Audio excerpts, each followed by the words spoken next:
être libre de toute attitude, de tout désir de ceci plutôt que de cela, de toute prédilection, de tout choix, car tout choix vient du passé et implique la répétition du passé. Écoutez, juste écoutez. Ne croyez ni ne croyez pas, n'acceptez ni ne rejetez pas, écoutez simplement ce qui est dit. Écouter ne vous engage à rien, vous n'avez même pas besoin de vous faire une image mentale claire de ce que vous avez entendu. Vous n'avez même pas besoin d'essayer de comprendre. Laissez simplement le fait que quelqu'un parle, que vous écoutez. Krishnamurti. Je vous invite simplement à écouter, sans juger, si possible, sans même laisser naître un avis. Observez à quel point cela est difficile. Vous n'êtes en effet pas convié à adhérer ou non à ce qui va suivre. Là n'est pas le sujet, mais simplement à entendre si cela doit être entendu, à passer votre chemin si vous n'y trouvez rien. Bienvenue dans les limbes.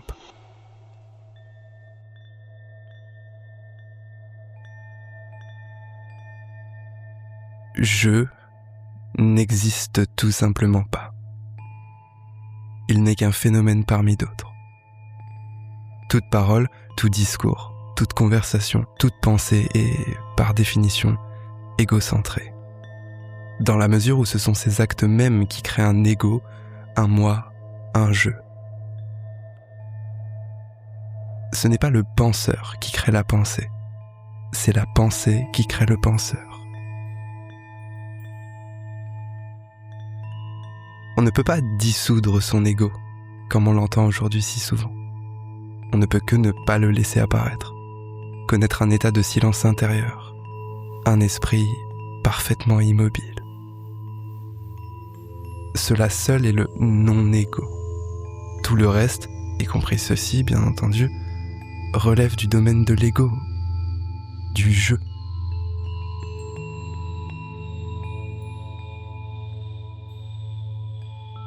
Comme le disait si bien Ramana Maharshi, « Je est à la racine de toute conversation ». C'est lorsque la pensée implicite du « je », totalement intégrée comme une seconde nature, survient que l'individu survient. Sans celle-ci, il n'y a que pure conscience.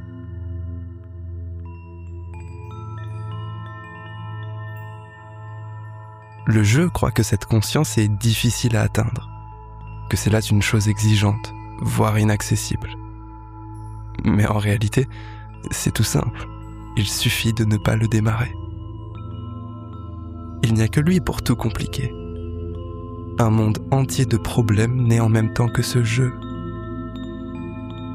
Sans lui, tout n'est que divine perfection.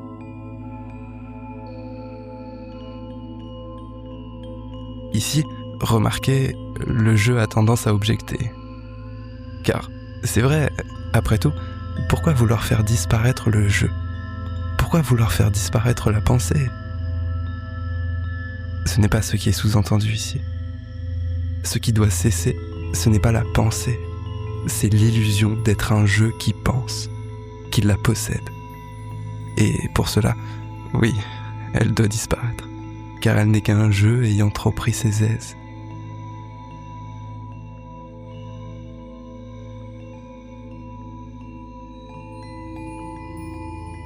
Les gens ont souvent tendance à opposer leur survie et leurs aspirations spirituelles. Et, dans une certaine mesure, cela est tout à fait entendable, bien sûr. Mais si nous allons plus en profondeur, nous verrons qu'en réalité, ce n'est que ce jeu qui se sert de la survie comme d'un prétexte pour subsister. En y étant soumis, le silence ne peut qu'apparaître comme un refus de la vie, une mort. Mais c'est tout le contraire. Il nous en fait cadeau, en totalité. Seul le jeu cesse d'exister. Les choses, elles, continuent de suivre leur cours. Les pensées qui doivent être pensées sont pensées, les tâches sont faites, la survie est assurée. Le jeu se joue. Avant l'éveil, couper du bois, transporter de l'eau. Après l'éveil, couper du bois, transporter de l'eau. proverbe zen traditionnel. La pensée et le je ne sont pas à nier, ils sont à désubstantialiser. Lorsque l'on pense, il faut être conscient de quelle dimension du réel cela relève. Il ne faut pas seulement penser, il faut être conscient que l'on pense. Ce n'est, du reste, qu'à partir de là que la pensée devient plus juste.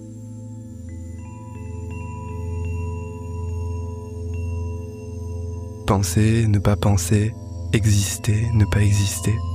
Toutes ces distinctions, tous ces dilemmes sont bien pratiques pour le « je ». Ils en sont la chair. Dire « existe » est une saisie de permanence. Dire « n'existe pas » est une annihilation. C'est pourquoi les sages ne devraient pas demeurer dans l'existence ou la non-existence. Nagarjuna.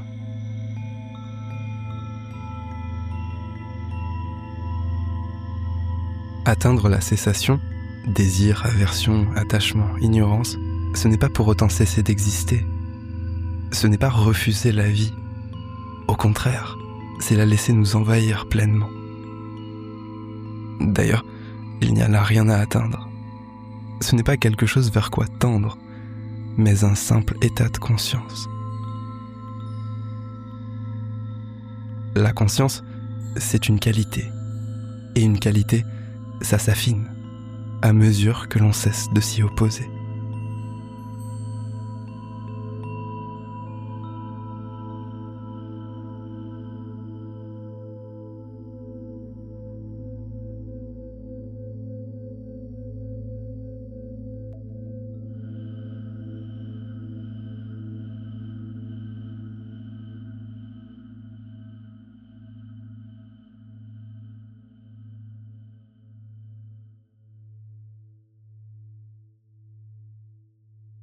Plus on sait être ce non-je, c'est-à-dire même pas un non-je, car ceci n'est qu'un énième objet, plus on accède à la connaissance de la chose en soi.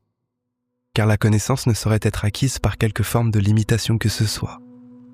Elle est à la fois le contenu et le constituant de la chose en soi. Lorsque l'on est en sa présence, on n'existe plus, car je n'existe plus. Il n'y a plus que cette présence, en laquelle on sait.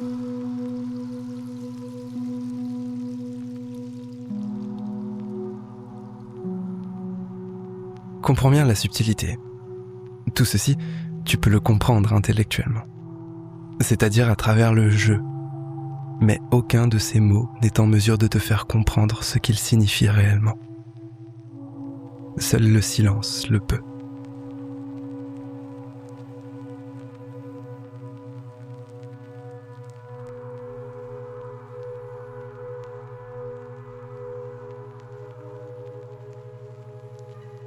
Ramana Maharshi et son célèbre « Qui suis-je » disaient, en substance, « Trouve ce je ». Permettez-moi d'en dire un peu trop. Par là, il ne cherchait pas à signifier qu'il existe une chose telle que « je » à trouver, mais au contraire, que la question ne fait simplement pas le moindre sens. Elle n'émerge dans rien. La pensée même de « je » n'émerge dans rien. Elle n'a aucune substance propre.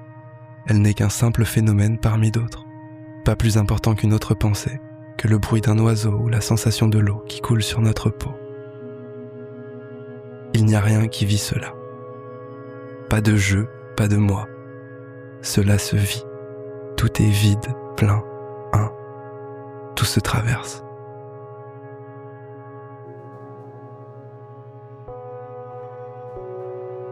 Bien évidemment, en disant cela, je ne fais que recréer une chose dont il nous faut nous rendre compte qu'elle n'appartient qu'au domaine du je, elle et tout ce qu'elle suscite en nous. C'est bien là tout le sujet.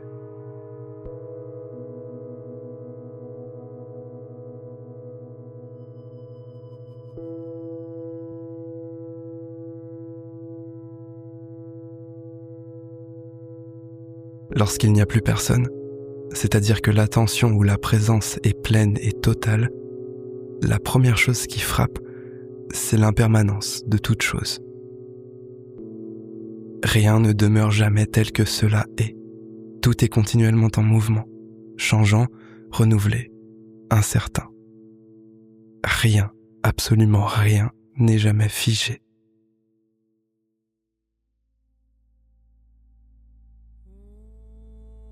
Là encore, il y a le dire et il y a avoir pleinement conscience de l'impermanence. Être tellement absorbé dans l'instant qu'il ne reste plus que la conscience du caractère mouvant et éphémère du monde qui nous entoure, de la nature, de notre corps, mais aussi de nos proches, de nos désirs, de nos aversions, de nos pensées, de nos émotions, de nos attachements.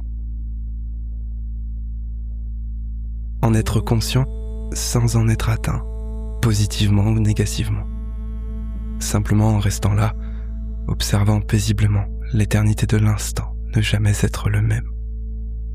Et ainsi constater que rien n'est plus jamais tel que c'est, même si tout est éternellement tel que c'est.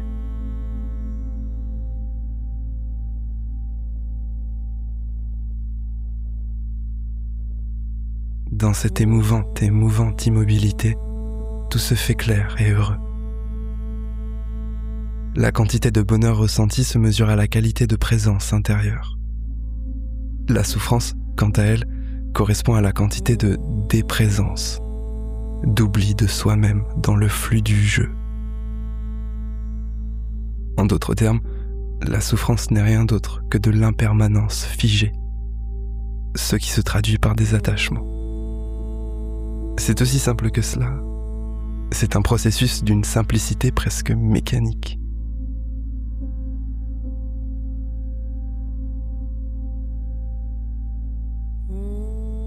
Comprendre le fonctionnement de la souffrance, de ses attachements, du « je », c'est s'en libérer.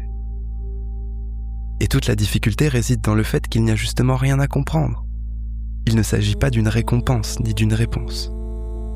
Or, cela nous est inacceptable. Car le « je » ne fonctionne qu'en termes de pour ou contre. Qu'est-ce que j'y gagne? Qu'est-ce que j'y perds?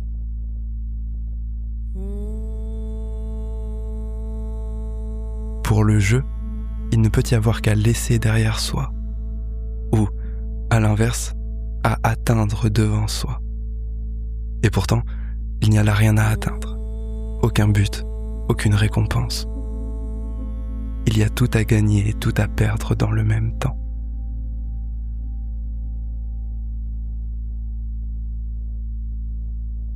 Tout est bien comme il semble, rien comme il semble, à la fois comme il semble et non comme il semble, et ni l'un ni l'autre. Tel est l'enseignement progressif des Bouddhas. Nagarjuna.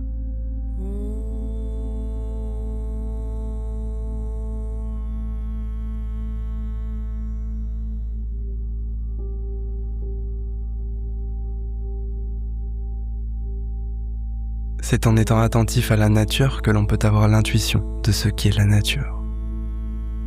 Pas seulement celle à l'extérieur de nous, mais partout, en nous également.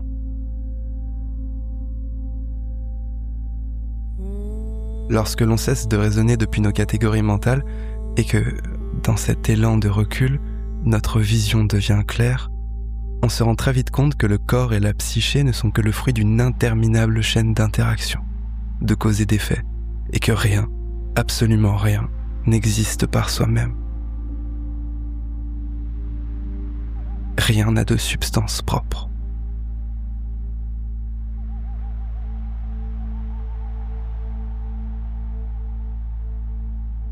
Ce corps-esprit apparaît comme une sorte d'assemblage de points, en perpétuelle transformation, se reflétant et se répondant les uns les autres. Le tout étant conditionné par notre environnement, par notre vécu, par notre histoire personnelle et donc par nos propres compréhensions, par nos propres systèmes d'interprétation et de représentation, mais aussi par les milliers, les millions, les milliards d'années qui se sont écoulées.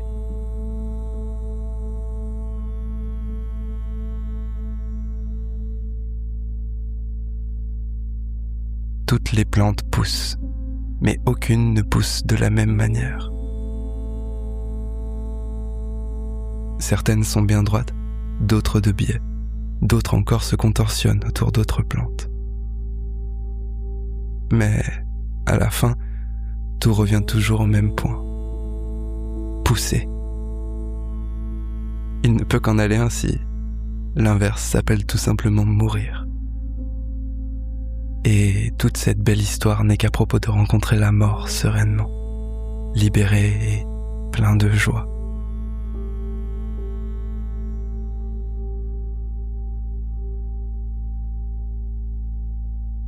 Rien ne se trouve jamais demain, car demain n'a jamais existé et hier n'est qu'un songe. Tout est déjà là, il suffit d'y prêter attention.